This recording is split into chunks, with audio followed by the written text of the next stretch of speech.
Economy में question science का आ रहा है और साइंस के ऑब्जेक्टिव से ज्योग्राफी इंटीग्रेटेड अप्रोच के बिना बिल्कुल इंटीग्रेटेड अप्रोच के साथ हम लोग को पहले भविष्य के हट समझ में आ रहे we are just taking it just like the आप ये वाला पेपर सर 50 क्वेश्चन तक देखेंगे तो फ्रॉम 1 to 50 कुछ बेसिक क्वेश्चन है 20 करीब, लेकिन 30 ऐसे हैं जो इकोनॉमी के भी हैं।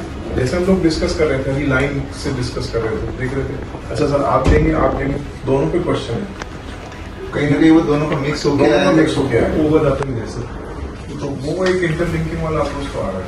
एक सवाल है, बच्चे ने क्लास में पूछा था, मुझे डाउट पूछा था ये कि सर डस्ट पार्टिकल जो है, धूल मिट्टी के कण जो है वो एटमॉस्फेयर में किस इसमें रहेंगे, ट्रॉपिक्स में, इक्वेटर में, पोलर में वगैरह पूछा था। और उसका मैंने ये जवाब दिया था कि क्यों रहेगा, कि कहाँ पे आर्द्रता या ह्यूमिडिटी ज्यादा होगी तो इस वजह से धूल मिट्टी नीचे बैठती है, ऊपर आती होगी, इस हिसाब से।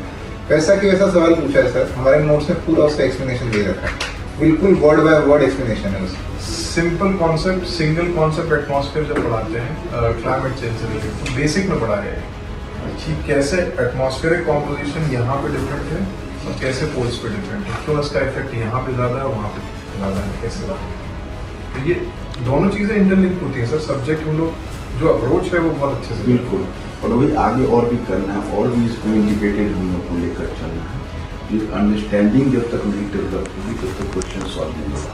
अब देखिए जैसे मान लीजिए हिस्ट्री का ही हम दो तरह के क्वेश्चन, अब एक सीधा सीधा क्वेश्चन स्टेट है कि भाई मोहनजोदड़ो चंद्रगुप्त जो डांसिंग गर्ल मिली है वो किस मेटल से बना है। मतलब average student can almost work with the serious, slightly serious, तो विल आंसर की प्रोडक्ट। लेकिन अब जैसे देखिए एक क्वेश्चन मैं बताता हूँ कि sedition has become my religion was the famous statement given by Gandhi ji at the time of choice of the Champaran Satyagraha.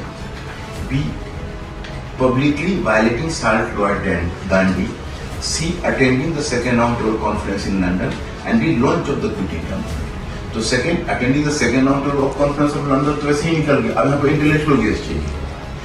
और चंपारण सत्याग्रह in the so beginning he cannot make such a statement। अब sedition जो term है उसका use पहली बार उन पर जो charge लगा था नॉन कॉपरेशन मूवमेंट के बाद तो उन पर मुकदमा चला था, तो ये सरप्राइज। और क्विट इंडिया मूवमेंट में साहब उन्होंने कहा quit India, there is not the matter of sedition. एक चॉइस इंटेलेक्चुअल गेस से निकल रहा था publicly violating salt law act. इसको स्टूडेंट्स को अपने दिमाग से क्वेश्चन सॉल्व करना। यू कैन नॉट एक्सपेक्ट कि एवरी स्टेटमेंट पर given by the every important personality should recall. हम यही कहते हैं कि क्वेश्चन अगर नॉलेज डायरेक्ट पढ़ा हुआ है तब आपने सॉल्व कर दिया तो कोई बड़ी बात नहीं है। आप बिना पढ़े हुए उसको इंटेलेक्चुअल गेस से सॉल्व करो ना। रीड बिटवीन द लाइंस वाली चीज that is more important. Actually क्या होता है ना कि सिर्फ अब जैसे मैं ये क्वेश्चन देख ही रहा था, आरबीआई का क्वेश्चन है बीआरएसआर पे, एक स्टेटमेंट जो है वो हर टीचर ने पढ़ाया होगा। अब सेकंड स्टेटमेंट आपको पहले दो और दो जोड़ने पड़ेंगे आपको, तब जाके आप सेकंड स्टेटमेंट आंसर कर पाओगे। और उसमें भी पॉसिबिलिटी जो है सर 50-50 है, क्योंकि अगर एक स्टेटमेंट ठीक है तो आपके दो ऑप्शंस एलिमिनेट हो जाते हैं।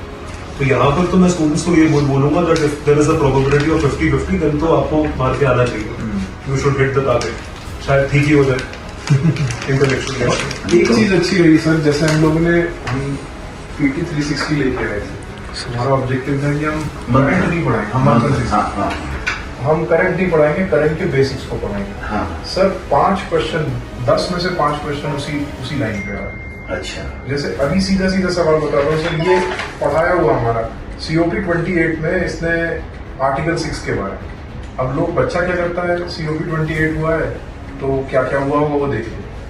हम लोगों ने बेसिक में पढ़ा है डिटेल में कि आर्टिकल 6 क्या है, 6.1 क्या है, 6.2 क्या है, 6.4 क्या कहता है, 6.8 क्या कहता है, कैसे उसकी मीनिंग्स होंगे, इन्फ्लुएंस होंगे, सीधा बताऊंगा।